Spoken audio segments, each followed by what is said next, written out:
En République démocratique du Congo, la commission électorale a donné ce vendredi les résultats des législatives qui donnent la majorité à l'Assemblée nationale aux alliés de l'actuel président Joseph Kabila. Au Sénégal, quelques milliers de partisans de divers candidats de l'opposition se sont rassemblés ce vendredi pour dénoncer le nouveau système de parrainage pour les aspirants candidats à la présidentielle.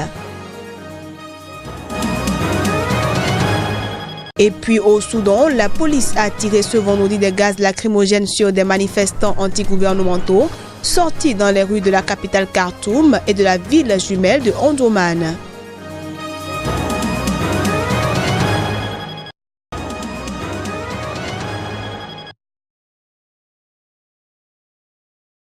Vendredi dans la nuit, 135 députés ont pris leurs fonctions au sein de l'Assemblée nationale à Libreville, entourés par un dispositif sécuritaire renforcé après une tentative de soulèvement lundi par de jeunes militaires gabonais. Cette nouvelle assemblée est le suite aux législatives d'octobre avec une majorité pour le pouvoir et la première depuis 8 mois.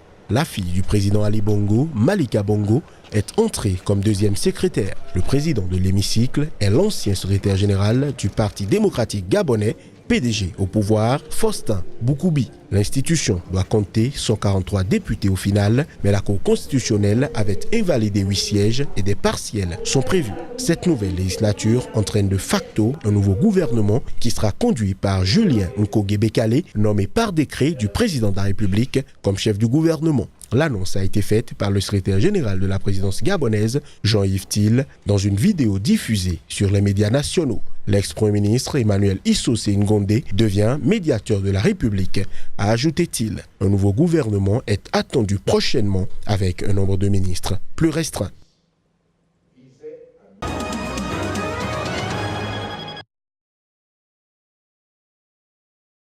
Plus de transparence dans le processus électoral devant conduire à la présidentielle du 24 février, c'est ce que réclame l'opposition sénégalaise, descendue par milliers dans les rues de Dakar vendredi. Ils protestent contre l'élimination d'un grand nombre de dossiers de candidature par le Conseil constitutionnel. Surtout la vérification des parrainages, on n'arrive même pas à comprendre. Personne ne sait ce qui se passe. Non, on a dit que non, on ne peut pas laisser passer. On nous répond quand on a déposé les signatures qu'on devait déposer au départ, on vient, on retourne, dit que 34 000 de vos signatures ne sont pas bonnes. Je l'aurais accepté, nous pouvions l'accepter s'ils nous donnent les détails, ils nous donnent les explications fiables. Malheureusement, ces explications n'ont pas été faites. C'est ça qui explique. On ne sait pas sur quelle base certains candidats ont été éliminés. C'est ça le problème. Non, effectivement, il y a des gens qui se sont inscrits sur les listes électorales qui n'ont pas encore reçu leur carte.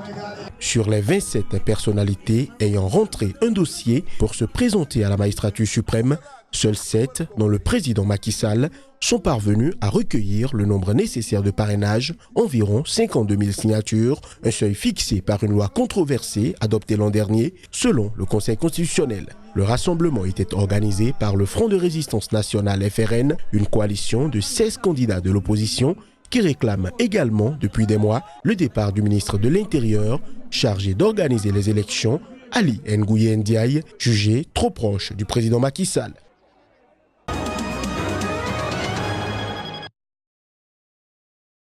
La République démocratique du Congo s'achemine vers une cohabitation sans précédent entre un président issu de l'opposition et le pouvoir sortant qui garde la majorité au Parlement. 2 jours après avoir proclamé la victoire historique d'un opposant, Félix Tshisekedi, à l'élection présidentielle à un tour, la commission électorale a donné les résultats des législatives qui donnent la majorité à l'Assemblée nationale aux alliés de l'actuel président Joseph Kabila. Liste des partis et regroupements politiques et candidats indépendants ayant atteint le seuil. PPRD, AFDC et alliés, UDPS Tshisekedi. Que la prestation des serments du nouveau président de la République, toutes choses restant égales par ailleurs, interviendra le 22 janvier 2019. Je vous remercie. À l'Assemblée nationale, les forces favorables au président sortant Kabila dépassent déjà le seuil des 250 sièges sur 500 au total, d'après un premier décompte de l'AFP à partir du résultat de la même série. La série n'a donné le nom que de 485 députés, car les élections de 15 d'entre eux ont été reportées dans 3 régions, à savoir Beni, Butembo et Yembi. Conformément aux dispositions constitutionnelles, le Premier ministre de Tshisekedi devra être choisi parmi les forces fidèles à son prédécesseur. Le chef du gouvernement est issu en effet de la majorité parlementaire dans ce régime semi-présidentiel. Donné perdant, l'autre opposant Martin Fayoulou dénonce de manière bien plus classique des fraudes dans les résultats. Il doit saisir à cet effet la Cour constitutionnelle ce samedi.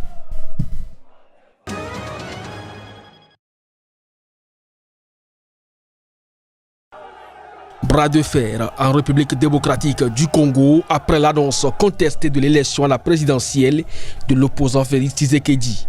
Un membre de l'équipe de campagne de Martin Fayoulou a revendiqué vendredi la victoire avec 61% des suffrages lors de la présidentielle à un tour du 30 décembre qui doit désigner le successeur du président Joseph Kabila lors de la première transition démocratique depuis l'indépendance du pays en 1960.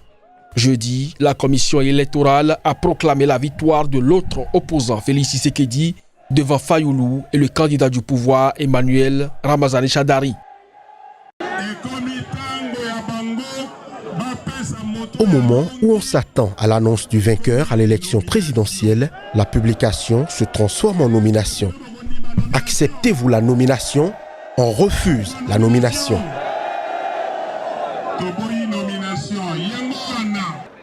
Non, il a appelé à l'apaisement parce qu'on doit suivre la voie constitutionnelle.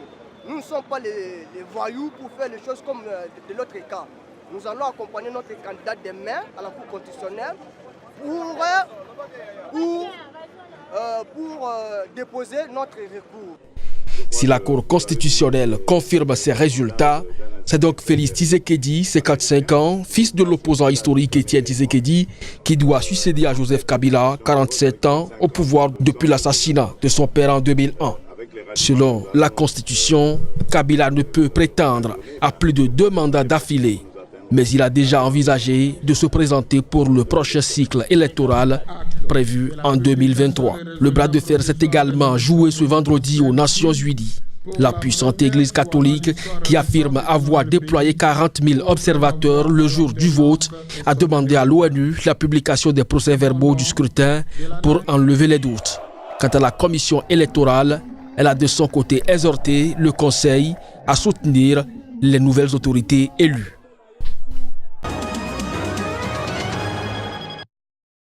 Le président Mohamed Buhari a appelé les Nigérians à ne pas réélire les gouverneurs qui ont échoué dans leur premier mandat, en particulier ceux qui ne peuvent pas payer les salaires des fonctionnaires, même après avoir reçu des renflouements du gouvernement fédéral. Le président Mohamed Buhari, accompagné du vice-président Yemi Osinbajo, lors de l'inauguration du conseil de campagne présidentielle 2019 au Centre international de conférence d'Abuja, l'ancien gouverneur d'État d'Ogun et le chef du parti au pouvoir APC, le chef Segun Oshoba, le ministre du Travail et de l'Emploi, le sénateur Chris Ngige, conseiller de la campagne présidentielle de 2019 et le ministre des Transports, l'honorable Rotimi Amaechi. Rappelons que les représentants du mouvement syndical et leurs alliés de la société civile ont manifesté publiquement lors d'une manifestation nationale déclarant qu'il n'y aurait peut-être pas d'élection générale pacifique et sans accroc le mois prochain si la question du salaire minimum national de 30 000 naira n'était pas résolue. Le président Mohamed Buhari, qui cherche également à être réélu sur la plateforme du parti au pouvoir All Progressive Congress APC, a déclaré que les voix des Nigériens devraient aller pour la compétence. Le président Mohamed Buhari a enfin appelé les Nigériens à ne pas réélire les gouverneurs qui ont échoué dans leur premier mandat, en particulier ceux qui n'ont pas encore payé les salaires de leurs employés.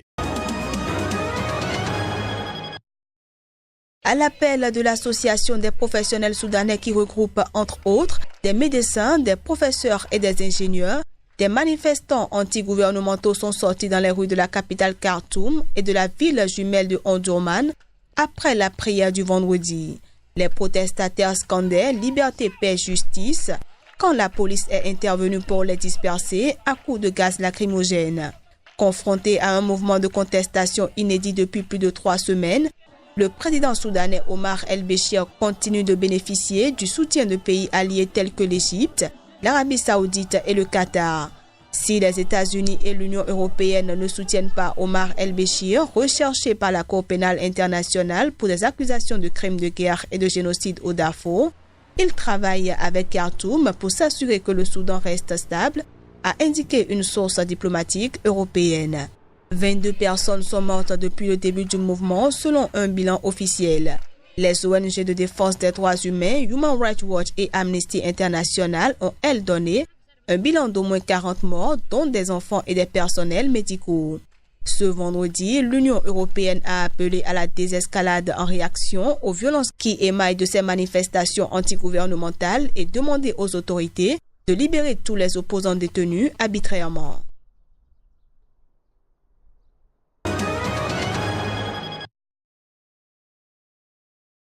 Il s'agit de la deuxième manifestation du genre organisée par des citoyens mongols, exaspérés par les scandales de corruption et de détournement de fonds publics impliquant des personnalités politiques de haut rang dans leur pays. Regroupés pour la plupart à la place Souk-Batar, ces manifestants, évalués à 60 000 selon les organisateurs, exigent la démission du président du Parlement accusé de vendre des postes au gouvernement comme ceux de vice-ministre ou encore de secrétaire d'État d'une part et d'avoir récolté environ 20 millions d'euros d'autre part. Les appels à sa démission ont commencé après l'échec d'une motion de censure en novembre 2018 au Parlement qui visait à faire partir le Premier ministre mongol et son gouvernement en plein scandale de corruption impliquant des hommes politiques de haut rang. La Mongolie, qui a adopté sa première constitution en 1992, après des décennies passées sous le joug communiste, fait face à une instabilité politique constante. Depuis la motion de censure en novembre, 40 députés ont boycotté les sessions plénières, empêchant ainsi le Parlement de tenir ses sessions ordinaires, ce qui retarde le travail législatif et la nomination des ministres.